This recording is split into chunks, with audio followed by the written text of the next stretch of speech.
11 number, যারা সকাল সন্ধ্যা মসজিদে আসেন, মানে ফজরেও আসেন, জোহরে আসেন, আসর, মাগরিব, এশা সবগুলাতে আসেন যারা, বুখারী শরীফ হাদিস নাম্বার 662, কত হয়? 662। 662 কত হয়? 662। ক্বালা রাসূলুল্লাহ সাল্লাল্লাহু আলাইহি ওয়াসাল্লাম, আল্লাহ নবী বলেন, মান গাদা ইলাল মসজিদি ওয়া রাহা, কোন ব্যক্তি যদি সকাল সন্ধ্যা মসজিদে যায়, আ'আদাল্লাহু লাহু নুজুলাহু মিনাল জান্নাতি কুল্লামা গাদা ওয়া রাহা, যতবার আপনি মসজিদের মধ্যে গেলেন ততবার জান্নাতে আল্লাহ আপনার জন্য মেহমানদারি প্রস্তুত করে নেন। তাহলে কতবার আপনি আইছেন, পেট কিন্তু রেডি করেন জান্নাতে খাওয়ার জন্য। সুবহানাল্লাহ। যারা নামাজি আপনারা জান্নাতে ভরপুর খাবেন, যারা জান্নাতি, যারা নামাজি হবেন, জান্নাতে আপনাদের নাজ নেয়ামতের শেষ নাই। কারণ দিনে 5 বার আপনাদের জন্য মেহমানদারি তৈরি হতে চলতেছে। তাহলে কি পরিমাণ মেহমানদারি আল্লাহ নামাজিদের জন্য প্রস্তুত করে রাখছে। এটা হলো 11 নম্বর প্রতিদান, নামাজির জন্য জান্নাতে মেহমানদারি প্রস্তুত হয়। 12 নম্বর প্রতিদান, আজকে আপনারা এশা বইরা কারা কারা এখনো বাসায় যান নাই দেখি? যান নাই না? মাশাআল্লাহ, হাত নামান। আচ্ছা, অন্যরা সমস্যা নেই, আমিও তো করি না এই জায়গায়, বাইরে থেকে আসছি। নবীজি সাল্লাল্লাহু আলাইহি সাল্লাম বলেন, যাদের এখনো উযু আছে এবার হাত তোলা দরকার নেই। ক্বালা রাসূলুল্লাহ সাল্লাল্লাহু আলাইহি ওয়াসাল্লাম, আল্লাহ নবী বলেন, আল মালা, ও বুখারী হাদিস নাম্বার 2119, এই হাদিসটা বুখারী 2119 নাম্বার হাদিস, 2119। নবীজি বলেন, আল মালাইকাতু আলা আহাদিকুম, আল মালাইকাতু তুসাল্লি আলা আহাদিকুম, নবীজি বলেন, তোমাদের কোন ব্যক্তির উপর ফেরেশতারা তুসাল্লি আলা আহাদিকুম মা দামা ফি মুসাল্লাহুল্লাযী ইউসাল্লি, তারপর বসে আসে তাসবিহ পড়ে সুবহানাল্লাহ, আস্তাগফিরুল্লাহ, অথবা এমনি আপনি এশার নামাজ পড়ে এমনি বসে রয়েছেন মসজিদে, কোনো কাজ নাই, এমনি বসে রয়েছেন। নবীজি বলেন, তুমি যে এইভাবে বসে আছো, ওযু যাওয়ার আগ পর্যন্ত ফেরেশতারা তোমার জন্য 2টা দোয়া করে। সুবহানাল্লাহ। কয়টা? 1 নাম্বার, আল্লাহুম্মা সাল্লি আলাইহি, আল্লাহ তুমি এই যে মসজিদে বসে আছে বান্দা, তার উপর তুমি শান্তি নাজিল করে দাও। 2 নাম্বার, ওয়ারহামহু, আল্লাহ তুমি এই মসজিদে যে বান্দা বসে আছে তাকে রহমতের চাদর দ্বারা তুমি ঢেকে নাও। ফেরেশতা আবার আপনার জন্য মসজিদে বসে থাকলে দোয়া। তাহলে বলেন, মসজিদে যতক্ষণ থাকি লাভ না লস? হ্যাঁ, এই জন্যই তো নামাজ অশ্লীলতা থেকে আপনাকে মুক্তি দেয়। বসে থাকবেন, কোনো গুনাহ হবে না। এই গেল 12। 13 নাম্বার, জোহর পড়তে আসছেন মসজিদে, এই মসজিদে জামাত কয়টায়? 1:30টায়, মনে করেন 1:30টায়, বা কোনো মসজিদে 1:01টা আসছেন, 1:05-এ সুন্নত পড়তে পড়তে 1:10 বা 15 বাজে গেছে, আরো কয় মিনিট বাকি? 15 মিনিট। এই যে বৈশা রয়েছেন, এই যে আপনি নামাজের অপেক্ষা করতেছেন, এটার কি উপকারিতা? 13 নাম্বার উপকারিতা বর্ণনা করতেছি। আপনি নামাজের জন্য বসে আছেন, এমনি বসে আছেন নামাজের জন্য, অটোমেটিক আপনার গুনাহ মাফ হইতেছে। দলিল মুসলিম শরীফের 475 নাম্বার হাদিস। ক্বালা রাসূলুল্লাহ সাল্লাল্লাহু আলাইহি ওয়াসাল্লাম, আল্লাহ নবী বলেন, আলা আদুল্লুকুম আলা মা ইয়ামহুল্লাহু বিহিল খাতায়া, আমি কি তোমাদেরকে এমন আমলের ব্যাপারে বলবো না যে আমল তোমাদের গুনাহগুলা ধুয়ে মুছে সাফ করে দেয়?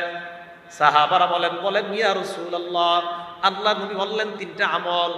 1 নাম্বার, ইসবাগুল wudu'i আলাল মাকারিহ, যারা একটু কষ্ট হওয়া সত্ত্বেও যারা ওযু করেন, কষ্ট হওয়া সত্ত্বেও যারা ওযু করেন, কষ্ট তারপরে ওযু করেন। ওযু করিনি আমরা, ওযু কিন্তু সুন্দরভাবে করেন। ওযু যারা সুন্দরভাবে করব আমরা, আমাদেরকে আল্লাহর নবী বলছে, তোমরা আমার ভাই, আমি তোমাদেরকে কিয়ামতের মাঠে তোমাদের ওযুর অঙ্গগুলা দেখেই চিনে নিব। দলিল মুসলিম শরীফে 472 নাম্বার হাদিস। নবীজি সাল্লাল্লাহু আলাইহি সাল্লাম সাহাবাদেরকে বলছে, আমি আমার ভাইদেরকে এখনো দেখি নাই। সাহাবারা কয়, হুজুর ভাইদেরকে কিভাবে চিনবেন? নবীজি বলছেন, ইয়াতুনানা গুররাম মুহাজ্জালিনা মিনাল ওযু, আরাআইতা লাউ আন্না রাজুলান লাহু খাইলুন গুররুম মুহাজ্জালাতুন বাইনা যাহরাই খাইলিন বুহমিন দুহমিন, কালো নিকশ ঘোড়ার মধ্যে একটা সুন্দর সাদা, মাথাটা সাদা, হাত সাদা, পা সাদা, অন্যান্য কালো ঘোড়ার মধ্যে এটা যেমন পাওয়া যাবে, কিয়ামতের ময়দানে আমার ভাইদের এই অঙ্গগুলা এমন ভাবে চকচক করতে থাকবে, আমি দেখলেই চিনতে পারবো এরাই আমার ভাই। আমি হাউজে কাউসারের পারে তাদেরকে পানি পান করার জন্য দাঁড়িয়ে থাকবো। তাহলে ওযু সুন্দরভাবে করতে হবে। কথা বুঝে আসছে?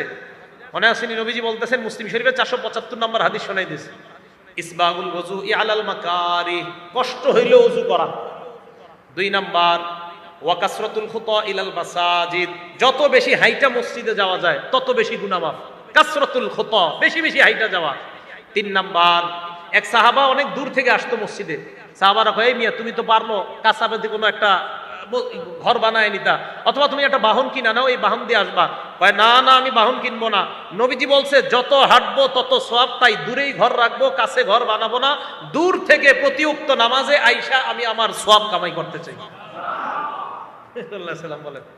তাহলে 2 নাম্বার কাসরাতুল খুতব। 3 নাম্বার ওয়া ইন্তিজারুস সালাতি বাদাস সালাহ, নামাজের জন্য আপনি যদি অপেক্ষা করেন, নামাজের জন্য আপনি বসে আছেন, নামাজের অপেক্ষা, আল্লাহ পাক এই যে অপেক্ষা করতেছেন আপনার গুনাহগুলা ঝরে মুছে সাফ করে দেন।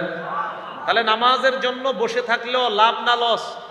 তাহলে ইমাম সাহেব যদি মাঝে মাঝে 1-2 মিনিট আসতে দেরি হয়, ঘাড় সবাই মিলে এইভাবে আর করবো না, ঠিক না? এবার ইনশাল্লাহ 2-3 জন কইছে 1 মিনিট দেরি হইলে সবার ঘাড় পিছনে যায় কেন বলেন?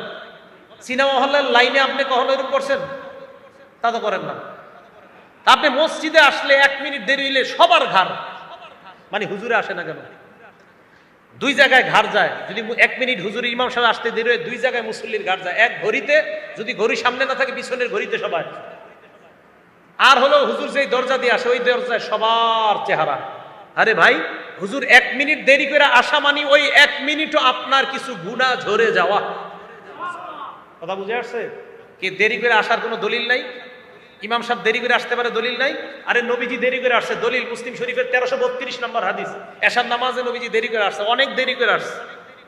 দেরি করে আসে না কেবল, মাঝে মাঝে ইমাম সাহেবের কোনো ব্যস্ততার কারণে 2 মিনিট দেরি হইতে পারে। আল্লাহর হস্তে মসজিদের দায়িত্বশীল যারা আছেন, ইমাম সাহেবকে অন্য ধরনের কথা বলবেন না। 1 মিনিট দেরি হয়ে গেল, মহব্বতের সাথে আমরা বিষয়গুলো বোঝার চেষ্টা করব। আল্লাহ তৌফিক দান করেন।